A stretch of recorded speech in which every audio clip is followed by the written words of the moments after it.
Well, the government body MFAT that represents New Zealand to other governments, supposed to negotiate trade agreements, look after our security, for example, Cook Islands, it's become fully captive to DEI and wokeness. They even have a special dictionary just to help you be woker. Let's check it out.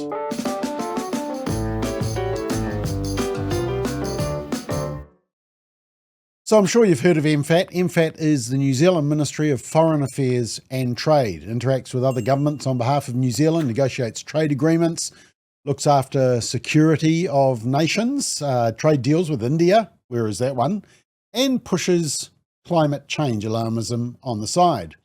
On their website, they say relationships are at the heart of our work at MFAT. We're the diplomats, negotiators, analysts, and advisors working to build a safer, more prosperous and more sustainable future for New Zealanders. And how do they do this? Well, they say they pursue the government's international priorities, provide advice to the government on implications for New Zealand of what's happening in the world, and they say that our work contributes to New Zealanders' well-being in the following ways. Kaitiakitanga, which is generations of New Zealanders benefiting from sustainable solutions. There's prosperity in there. There's also security. I think Cook Islands might be interested in that one. And there is influence, that New Zealanders have confidence our country can influence others on issues. Well, that's probably where you've heard about the most need for MFAT. I mean, they provide advice and services for New Zealanders living and travelling overseas. So if you're in part of the world where there's a natural disaster, or maybe you're in Brisbane last week with the floods or terror attacks of some sort, MFAT is worth knowing about and contacting. But MFAT are keen as to push DEI, intersectionality, critical race theory, basically wokeness 101, all funded by you, by the way. Now, under values, they say that Te Tiriti o Waitangi is at the core of their work and provide the foundation for how Aotearoa New Zealand conducts its foreign policies. And their work is guided by the values derived from our bicultural heritage. And some interesting words there that I won't even try to pronounce. Under the heading Diversity and Inclusion, MFAT values diverse thinking, people and skills. We recognise that diversity allows us to be more innovative in the way we think and act, enhancing the quality of our advice and services. And they say we aim to reflect the diversity of New Zealand and the countries in which we are present. Well, we'll come back to that. And they say that's why we're working actively to grow the diversity of our workforce and inclusive nature of our workplace. They say we have a comprehensive diversity and inclusion strategy and work program. Well, there's plenty of DEI statements in that, isn't it? It always sounds nice and inclusive, but of course we know it's not.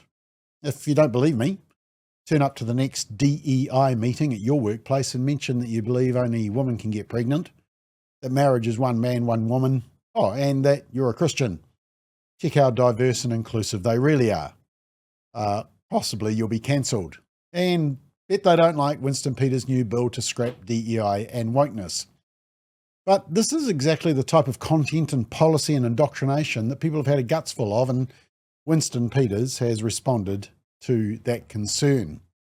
Now, MFAT also say that they've published a gender and ethnic pay action plan, a roadmap to support the ministry's goals of gender equality and greater inclusion of women.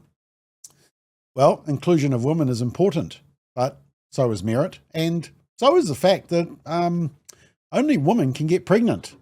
And so sometimes family will come first. Yeah, imagine that. Now, as we highlight in our fact sheet on critical theory, which you can view at criticaltheory.nz, what drives all this type of policy is based on the flawed belief that your group identity is the most important thing. Critical theory views people, not in terms of behaviour, values or achievements, but in terms of your group membership. These groups are grounded in things like race, ethnicity, gender, sexuality, class, religion, or abilities, disabilities, and more. Or certain religions, I should have said. The individual no longer matters, only your group. Character, skills, experience, beliefs, achievements, and environment, they're discarded in favour of your group identity. and MFAT are excelling at that. Businesses are adopting diversity and inclusion training programs to brainwash their staff into accepting wokeness without question. And equity and inclusion departments are springing up to serve as political officers to search out, stamp out, and re-educate any dissenters. If you don't believe me, just talk to anyone who works at Kiwi Bank at the moment who've told me they're petrified at speaking up. And if you dare to question, you'll be called racist, sexist, or a number of phobic words. Everyone is walking on eggshells for fear of failing the woke purity test. And the threat of cancel culture is an ever-present warning that your job, career, and reputation are on the line. Now, on the MFAT website, we start to see the real push for identity, politics, and intersectionality. Under the heading Inclusion of Our Rainbow Communities, it says MFAT's Rainbow Network's been operating for 25 years, a proud history of representing and advocating for the interest of its members. Many of our staff at overseas posts participate in pride parades in various cities around the world, and they became Rainbow Tick certified in 2021. And the image shows MFAT staff at the Stockholm Pride Parade 2019, Marketing, New Zealand. And they also have sexual orientation and gender identity, or SOGI.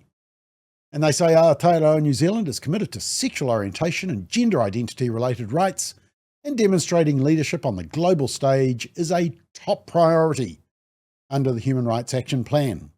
To highlight the way in which people of diverse SOGIs have always had a place in Indigenous culture in our region, this is the bit. The editors of this booklet have produced this glossary of reo Māori terminology for people of diverse SOGIs.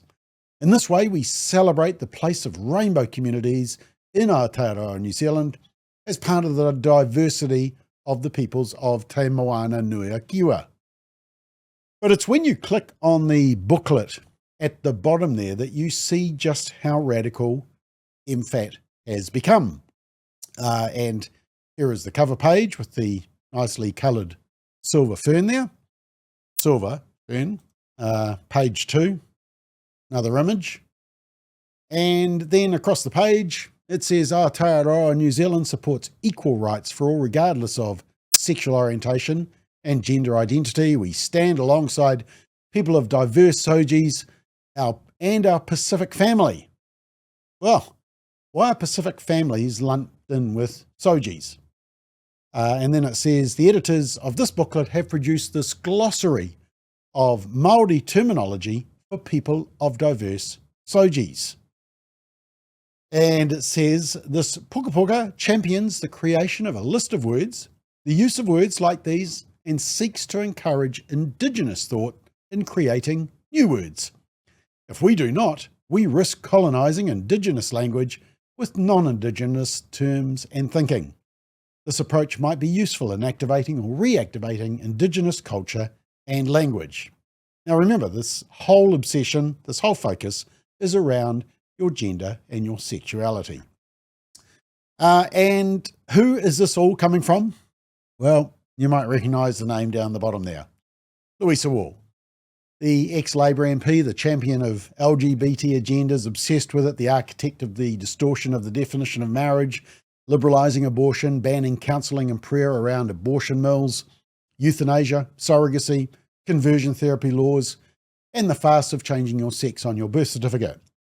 She championed them all, and somehow she seemed to be on almost every select committee for these controversial things.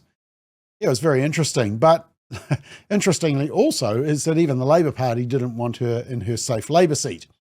And she was removed from her safe Labour seat by what she called a corrupt process by the Labour Party. So they did a bit of a dirty to get rid of her, but they gave her a cushy government job to go around the Pacific Islands pushing the LGBT issue on behalf of the New Zealand taxpayer in MFAT, and much to the annoyance of many Pacific Island leaders as well. And they say that the ambassador's role will be to establish new partnerships and programs that support the full and effective participation by women in LGBTQI+ and equal opportunities for leadership in the Pacific. Although being from the Labour Party, they may not be able to define what is a woman. Now, ironically, MFAT weren't too keen on this whole thing at the time either. But the Labour government were pushing it because they had to bribe Louisa somehow. And this article from Newsroom talks about the fact that even officials, government officials, said that they didn't think this particular appointment was merited. And they also admitted that they didn't even advertise the position. They just gave it to her. So, with that little bit of background, let's go back to this document. And what are the words that MFAT and Louisa wants New Zealand to market to all of the world? Our sales pitch to the world. Are we teaching words like beef, lamb, trade, exports, tourism, natural beauty, kiwi fruit, APEC, open for business, things helpful to increasing our foreign affairs and trade? No, here are the words. We've got translated words for sexual orientation, transsexual, drag queen. We've got two versions of gender sexual conversion practices there, mixed gender or non-binary. There's this bit up the top, era tangata. This is a Māori reference to identity and whakapapa. This term acknowledges in te reo that Māori are Indigenous first and are not defined by any single characteristic or variation. Intersex, within a Ao Māori view, is an emergent area. Well, it's not actually. Intersex has been around, it's a biological condition, but anyway, it's an emergent area that is being explored within this re-indigenizing era of Aotearoa. Now, on one page, the good news is there is a word for cisgender there, a translation. Cisgender or permanent fixed gender, biology, born male or female. It's nice of them. And then we also have anti-trans or transphobia translations and homophobia. And then they get into this term takatapui, which originally meant an intimate companion of the same gender. And they talk about the story of Tutanekai and Tiki.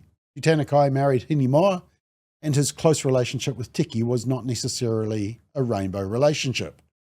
Well, they say that, and we know it wasn't. It was a close friendship, end of. But it's the same type of narrative and same type of ridiculous claim that Inside Out made in their booklet, Join This Chariot, supporting rainbow students' well-being. They sent this off to Christian schools, and most Christian schools just binned it because the document tried to suggest that Ruth and Naomi, Jonathan and David in the Bible, the Roman centurion and his servant, and even Philip and the eunuch were in a same-sex relationship of some sort. They even say, quote, Jonathan and David were in a committed relationship that may have been sexual, end quote. And they said that the Ethiopian eunuch was a, quote, gender minority person. Now, these bizarre interpretations are both shocking and offensive, but it's the same narrative. And our MFAT glossary continues, and it says, however, contemporary use of takatapui most often refers to tane mo tane, men who sleep with men, or wahine mo wahine, women who sleep with women. It is sometimes used to refer to other rainbow people, including transgender people. Well, actually only since the 80s when it became trendy. Let me just read an extract from a very good Substack from Manawahine Korero, entitled, It is by women and by land that the people are given life. On page 3 of Tiara, the Encyclopedia of New Zealand, under Sexual Diversity and Contemporary Māori Society, it says, transgender people hold a revered position within Māori society. Transgender people play an important role within both the takatapui community and wider Māori community as holders and transmitters of ancestral knowledge. Who are these so-called transgenders referred to? Which hapu? Which whakapapa are they from, and what exactly do they mean by transgender? And then they refer to ex-Green MP Dr. Elizabeth Kerikeri, where she did a thesis on this, and she actually says, quote, "There is not yet evidence that Māori had diverse gender identities or that Takatapui played specific roles in pre-colonial times. Clearly, there is a disconnect between what we are being told. They're at odds with each other and what is reality in relation to te ao and tikanga Māori." And then they conclude this is Manawahini Korero. They say, "Those of us raised within our culture know that we have always been defined by hapu, established by whakapapa. Our culture has always been passed down to us by our kamatua, elders, not academics or politicians. Broad sweeping baseless claims about Māori can become quickly unravelled when specifics of hapu and whakapapa are either vague or non-existent." And they conclude, "The truth is that there is no haka, no waiata, no moa teatea, no whakatoki, and no whakairo that proves that diverse gender identities ever existed in te ao and in pre-colonial times for Māori. Humans can never change sex. Regardless of culture, lying to any child about biological reality is incredibly cruel." But MFAT want to push the narrative anyway. And here's an interesting one. Down the bottom there, translation for a person who has the essence of a man. This is all in an official government document. Now, there's another couple of pages, and then finally, this made up stuff. Remember, this is a government department, which is an international representative of New Zealand's interests. That's all of New Zealand. Quote, "Indigenous, Takatapui, LGBTQIA plus terminology are crucial for people-centred development in the Pacific as they honour and recognise the diverse cultural expressions and experiences of Indigenous peoples of Te Moana Nui a Kiwa. It fosters cultural pride, self-determination, social cohesion, promoting inclusive and sustainable development in the region." Well, yeah, right. It's a classic case of critical race theory with all the intersectionality of LGBT and identity politics. And that's why the left and the legacy media are so angry about Winston Peters' proposed bill to end all this stuff. Now, just finally, to show you how this all works internationally, while I was researching this issue, I stumbled across this official document from MFAT. It's been proactively released by the Ministry of Foreign Affairs and Trade, and it's about a trip by MFAT's ambassador for gender equality, Louisa, visiting Niue in 2023. Now, I need to declare a vested interest here. My mother-in-law is full Niuean, so my children have Niuean blood, which I'm very proud of them for. Just, putting that out there, vested interest. I think Niue would be interested in MFAT supporting them, and I visited there a couple of years ago, supporting them with tourism, getting more Kiwis and people from all around the world to enjoy Niue, and getting exports from Niue out to the world, so as to build the local economy. But what does this document reveal the purpose of the trip from MFAT was all about? It says this: Ambassador for Gender Equality has visited Niue for a series of meetings focused on women, decriminalisation of homosexuality, and disabled persons' rights. Ambassador Wall's visit to Niue was an important opportunity for Aotearoa to state clearly its values and human rights priorities. In other words, double down on DEI and identity politics, which we'll soon see. Now, there was a parliamentary exchange for Pacific women MPs hosted by New Zealand, but it says all Niue's women MPs were absent at the time of the visit. Well, that's kind of ironic, eh? I mean, a meeting for women, but all the women from Niue skipped it. I mean, were they at home doing housework? Were they doing trad wife things like braiding their daughter's hair? They weren't on Pinterest, were they? I mean, where's the disinformation project? I mean, they can't go very far. It's an island. I've driven around it. It doesn't take that long. Or maybe, just maybe, they just didn't want to hear from MFAT because they knew the agenda. Now, interestingly, Niue already has 30% women representatives in Parliament, 6 out of 20 MPs, and 50% in Cabinet, 2 out of the 4 ministers. Anyway, it continues. The meeting with the Niue Council of Women saw an exchange of views about the church and its position on same-sex relationships. And Wall cited the empathetic positions of both the Pope Francis and the Church of England's Archbishop of Canterbury. So you can see what's happening there, trying to push a liberal wedge through the church teachings to Niuean church leaders. MFAT had a productive call with young women leaders focused on opportunities for LGBTQIA communities across sports and in women leadership on Niue.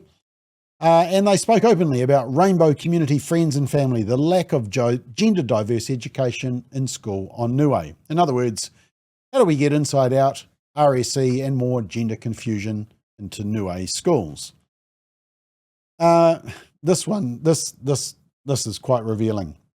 Perhaps the most confronting matter raised by the ambassador throughout the week were issues relating to women's sexual and reproductive health, access to lawful abortion. The ambassador will also raise the issue of outdated language and the possibility of the Niue Language Commission collaborating to create new positive and empowering language. What type of language, you're asking? You know the type. They asked the Commission to research historic terms for the Takatapui LGBTQIA+ community. Terms could also be included in a diversity and inclusion booklet, with Wall suggesting it could be launched in 2024 when Niue marks 50 years of self-government. Well, I couldn't find that online, so hopefully it died a natural death, or DEI'd a natural death. And finally, it also said they sought a meeting with Niue's Council of Churches ahead of the visit, and although initially accepted, it was subsequently declined. Excellent. Wall shared her view that discrimination against LGBTQI people was a legacy of colonisation and a contributor to depopulation for Niue. Well, if that was the case, colonisation would have led to New Zealand having a declining population as well, but it hasn't. Maybe it's just that Niue has a strong Christian affiliation and, has no time for wokesters from New Zealand or any other nation coming in and telling them what to believe. But this is what MFAT are doing. There was also a similar style visit to Samoa and Tonga in 2023 with the same LGBTQI agenda, and to Fiji the year before, always pushing that messaging, and to the Solomon Islands with the admission in the documentation that New Zealand is funding abortion activists' Planned Parenthood in these island nations. Now, my understanding is that the position of Ambassador for Gender Equality was disestablished when the new government came in end of 2023. But the legacy and the messaging is still all there. It's time that MFAT got back to their core activity: foreign affairs, trade, security of the area, including, for example, the Cook Islands, free trade deals with India, rather than ramming down DEI and wokeism 101 down the throat of every other country.